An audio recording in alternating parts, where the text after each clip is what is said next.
Hello friends, I'm Greens for the day. Welcome back to another tutorial on ISTQB Advanced Level Test Analyst Certification. We are in Chapter 3 talking about test analysis and test design.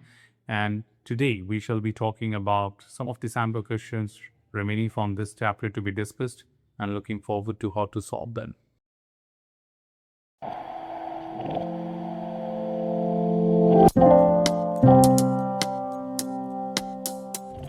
For most of the concepts in this particular chapter, as we were talking about techniques, we have covered ample amount of sample questions or discussions or examples to help you understand how to solve that. But there are a few other questions which we wanted to bring to you, as we usually bring some sample questions at the end of the chapter.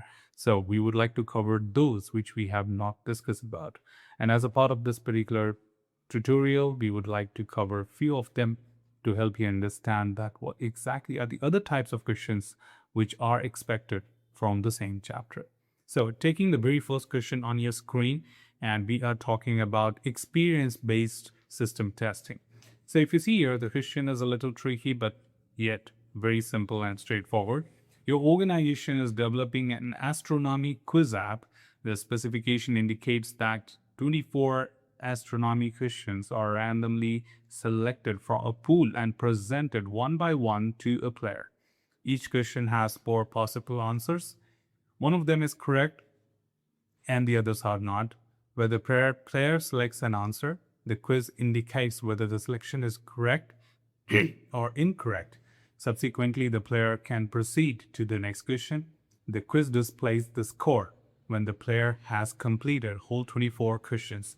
So at this point of time, I think it's very clear that what the question or what the scenario is all about.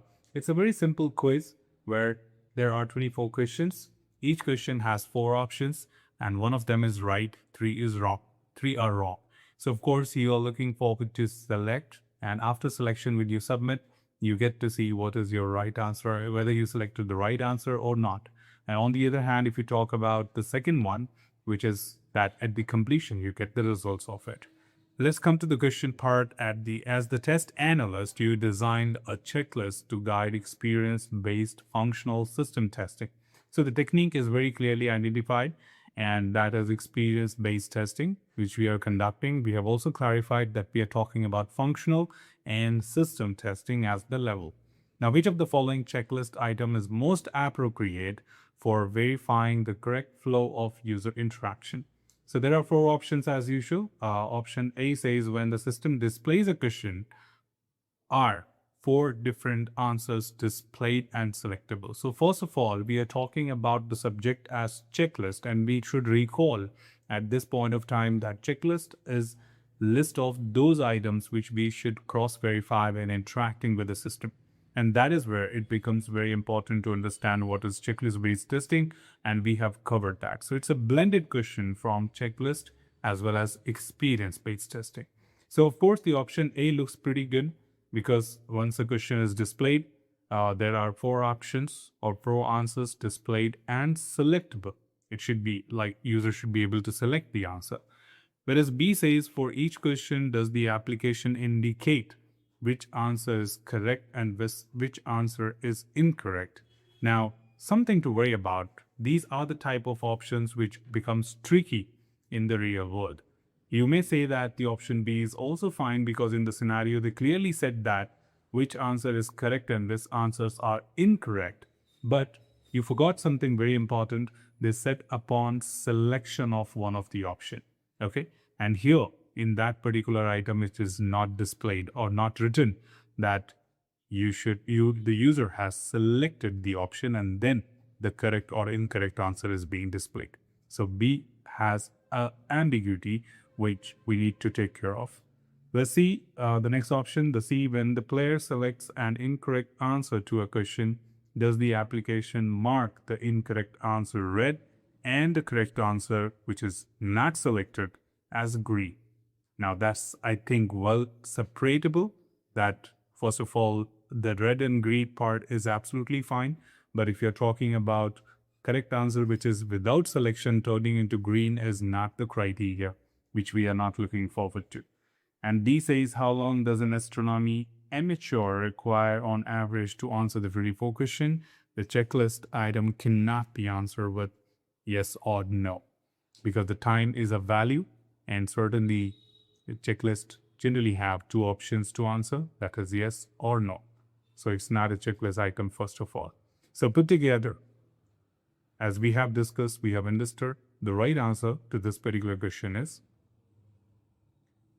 A, that is when the application displays a question, are 4 different options or answers displayed and selectable to the user. So that's how sometimes it becomes very simple, but at the same time, the trickiness is always involved. Don't get trapped into these trickiness, rather think again that is that something which is doable. Try to practicalize it. Like try to, imagine that, okay, if I'm the user and I'm not selecting any option, is that a good practice to say that this is how the answer should be displayed to me without selecting it? That's not a normal behavior and doesn't happen, right? Let's go to the next question here. The next question we have is a very straightforward, simple question on the crowd testing. It says, which of the following best utilizes the advantages of crowd testing? So first of all, as usual, recall in your mind that what is crowd testing, what do you know about it, and what exactly does it do as a technique? And then look at the option. Option A says designing test cases with a test analyst. B, performing beta testing with diverse users. C, executing the same test script repeatedly. And D, reviewing the GUI design with many reviewers. So if you see the options, I think they're very straightforward to pick up the right answer, but still, let's quickly have a discussion. A says designing test cases with the test analyst. Crowd testing is about more than one person or a lot of people. And if you see your option here, it says designing test cases with a test analyst, which means it's just one person involved.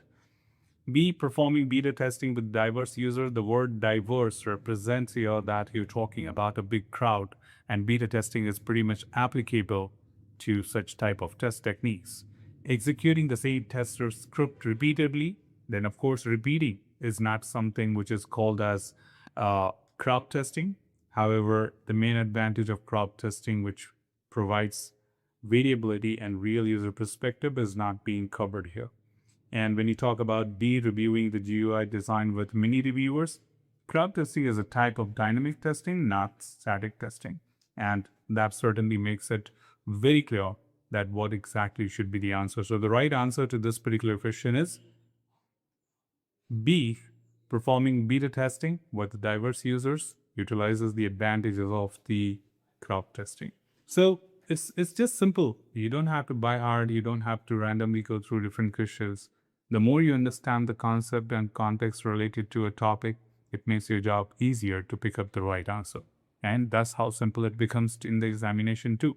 So have the patience, have the peace of mind, and look at the question and the options very carefully and pick up your right answer in one go. So that's all from this particular tutorial team. Should you have anything else, feel free to comment below.